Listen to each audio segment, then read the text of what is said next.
Hello बच्चों, तो चलिए आज हम लोग बात करते हैं डॉपलर इफेक्ट पे क्वेश्चंस। यानी कि हम लोग पहले ही कॉन्सेप्ट सीख चुके हैं, जो डॉपलर इफेक्ट होता क्या है उस पर हम लोग बात कर चुके हैं। तो आज हम लोग स्पेशली बात करने वाले हैं क्वेश्चंस। तो चलिए हम लोग बिना समय वेस्ट किए क्वेश्चंस देखते हैं। यहाँ पर two cars moving in opposite direction approaches each other with a speed of 22 meter per second and 16.5 meter per second respectively. The driver of first car blows a horn having a frequency of 400 hertz. The frequency heard by the driver of second car is क्या होगा? देखिए basically क्या हो रहा है, यहाँ पे दो कार है और दोनों अप्रोच कर रहा है इस तरफ। ठीक है, let's say suppose first car and second car दोनों अप्रोच कर रहा है। जैसे अप्रोच कर रहा है तो हो क्या रहा है, फर्स्ट वाला जो कार है इट ब्लोज ए हॉर्न, तो सेकंड वाला कार को क्या सुनाई देगा?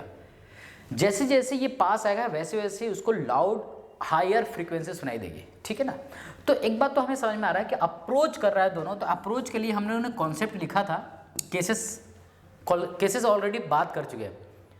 अगर आपने ये सब केसेस नहीं देखा है तो सबसे पहले जाइए वहाँ पे केसेस देखिए, क्योंकि जब तक आप केसेस नहीं देखेंगे क्वेश्चन से समझ नहीं आएगा।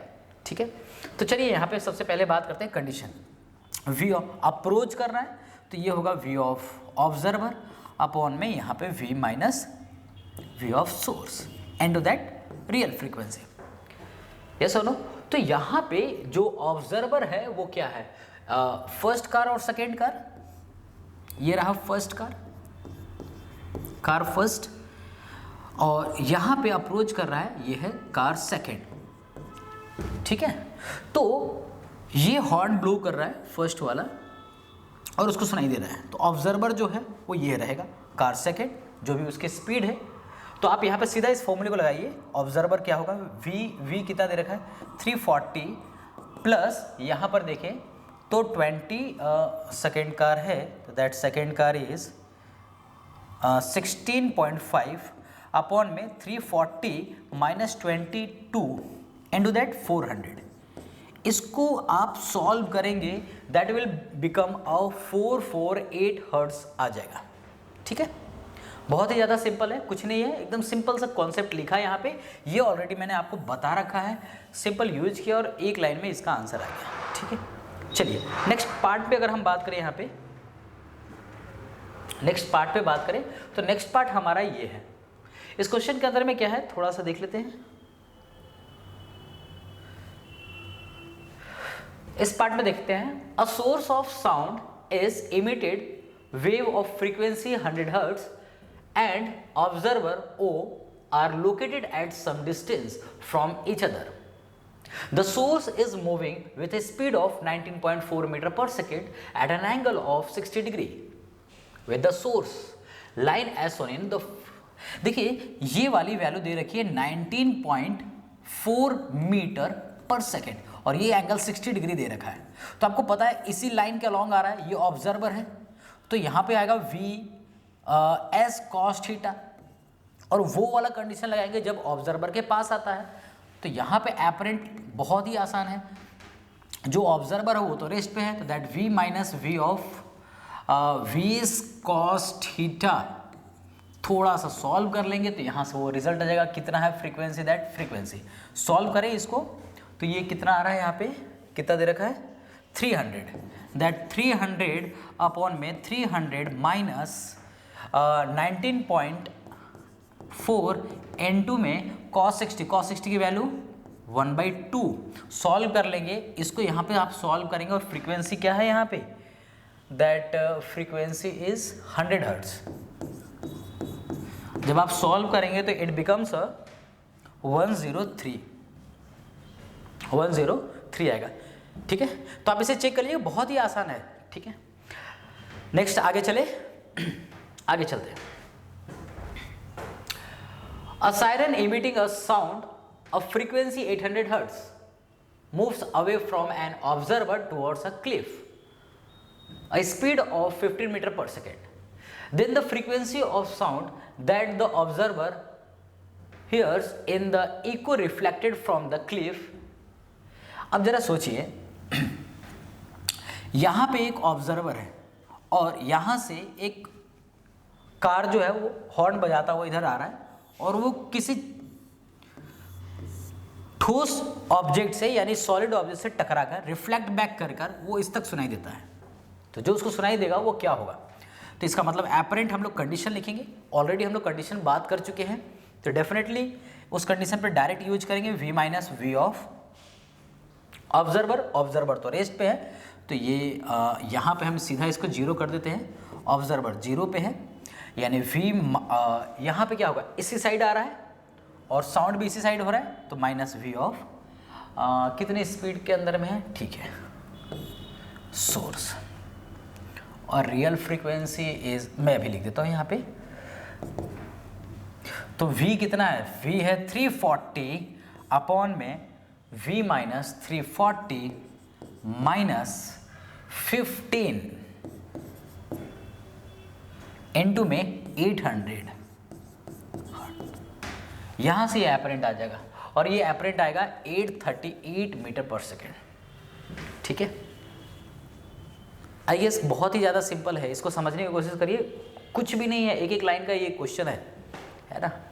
तो यहाँ ये वाला पार्ट बहुत स्कोरिंग है, जैसे अगर ये क्वेश्चंस आते हैं आपको तो आप देख सकते हैं यार कुछ भी नहीं करना है, थोड़ी बहुत यहाँ पे कैलकुलेशन हो सकती है, बट कॉन्सेप्चुअली चीज़ें बहुत ईजी हैं, ठीक है। चलिए आगे चले, next. An observer moves towards a stationary source of sound with a velocity 1/5 of the velocity of sound. What is the percentage change in the apparent frequency?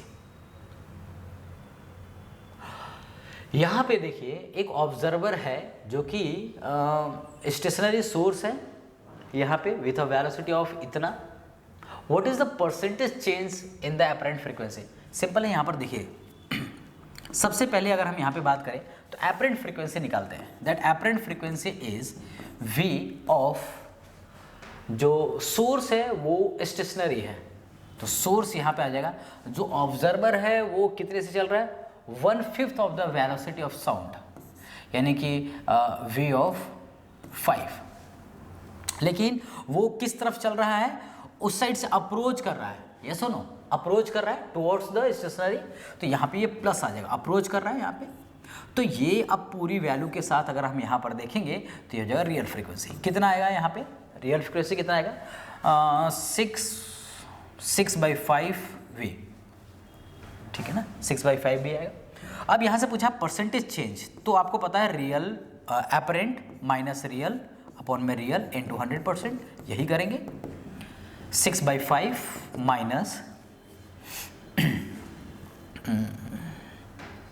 6/5 minus real कितना है, इतना अपॉन में यहाँ पे इनटू में 100%। It becomes, अगर आप यहाँ पे सॉल्व करेंगे तो वो कितना आ जाएगा, 20%। कितना आ जाएगा यहाँ पे, इट बिकम्स कितना आ जाएगा यहाँ पे, 20%। और ये इंक्रीज होगा तो 20% से वो इंक्रीज हो जाएगा, ठीक है ना। फाइनल माइनस ऑफ इनिशियल ऐसा कुछ करा आपने तो वो प्लस में आया, अगर ये माइनस में आता तो डिक्रीज होता, प्लस में आया तो इंक्रीज हो गया, ठीक है ना। आसान है, बहुत ही आसान है, ठीक है। चलिए आगे चले, चलिए। A train moving at a speed of 220 metre per second towards a stationary object emits a sound of frequency 1000 hertz.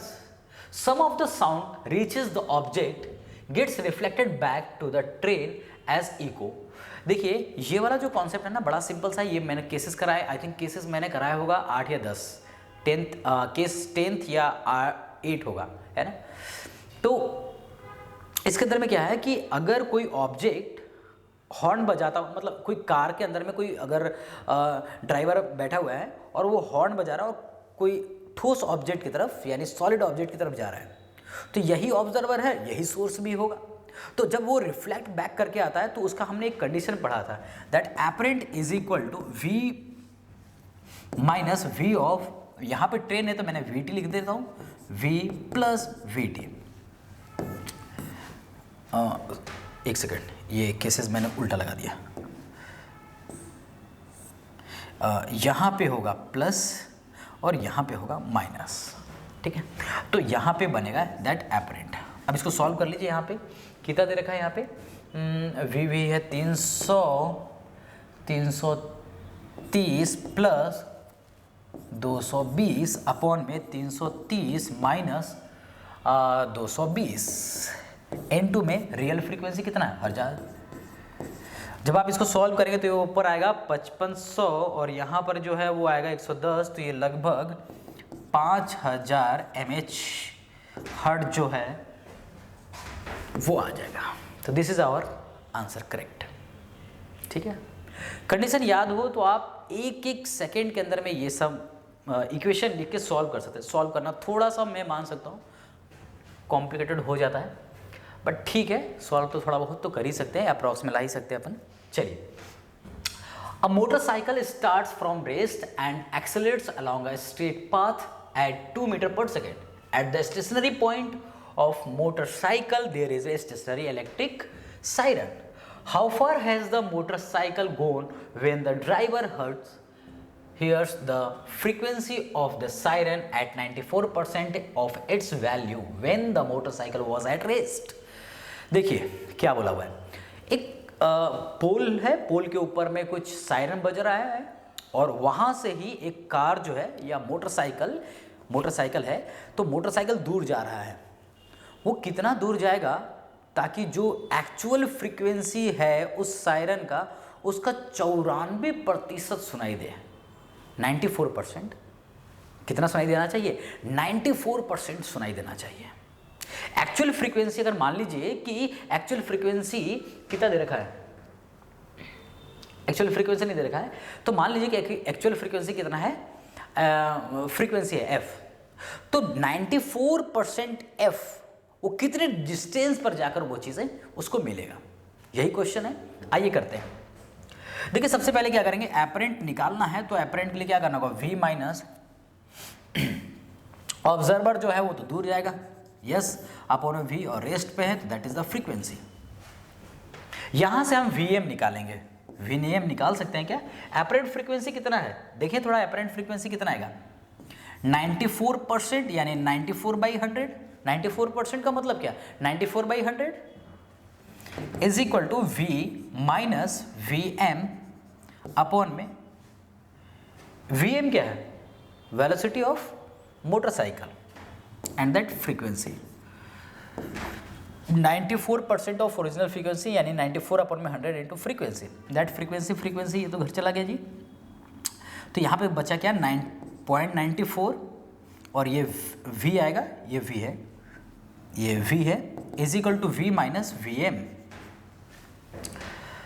अब यहाँ से आप vm निकाल सकते हैं, जो भी आएगा vm की वैल्यू, ठीक है।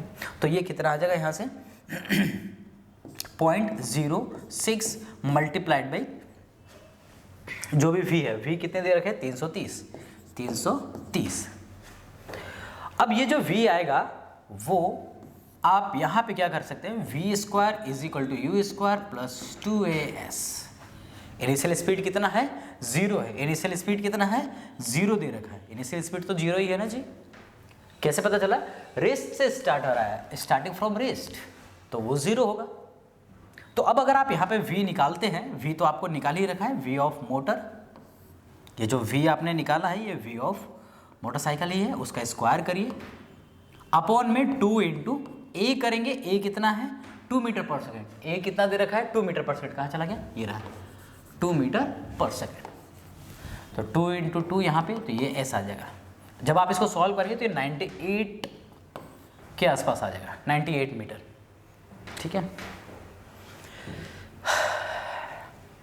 आसान है कि नहीं है, बहुत ही आसान है। देखिए आपको सबसे पहले ना वो केसेस पता होना चाहिए, बहुत ज़रूरी है वो केसेस पता नहीं होगा तो फिर क्वेश्चन बनेगा कैसे।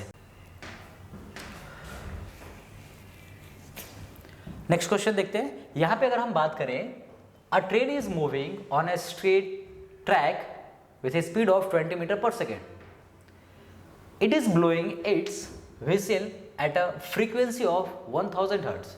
The percentage change in the frequency heard by a person standing near the track as the train passes him is।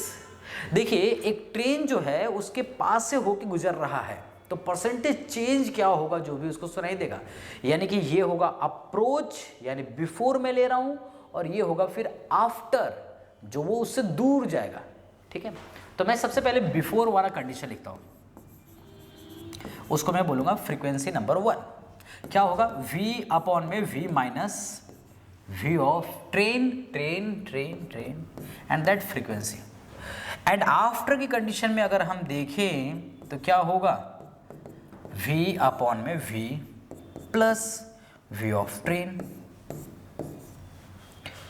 करना क्या है, बस इन दोनों को सॉल्व करके आपको करना क्या है, यहां से v of first minus v of second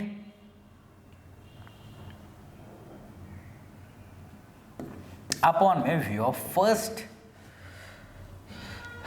into में 100%। बस यही करना है, जो भी परसेंट हो रहा होगा वो परसेंटेज यहाँ पे आ जाएगा। ठीक है, तो ये लगभग यहाँ पे 12% के आसपास आएगा।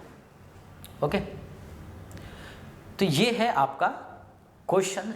जो भी हमने केसेस पढ़े हैं उसके बिहाफ पे हमने आज इस पे क्वेश्चंस करें। तो आई गेस आपको यहाँ तक समझ में आ गया होगा क्वेश्चंस कैसे बनाते हैं। देखिए, केसेस पता होना बहुत ज़रूरी है। अगर केसेस पता नहीं होगा तो क्वेश्चंस कैसे बनाएंगे। तो फर्स्ट ऑफ ऑल ना, आपको केसेस बहुत ध्यान से इसको समझिए। मैंने सिर्फ एक ही फॉर्मूले से सारे केसेस बनाए थे और उसमें बिल्कुल अच्छे से एक्सप्लेन किया हुआ है। तो आप उस क्वेश्चन को करने से पहले आप जरूर एक बार केसेस जरूर देखिएगा।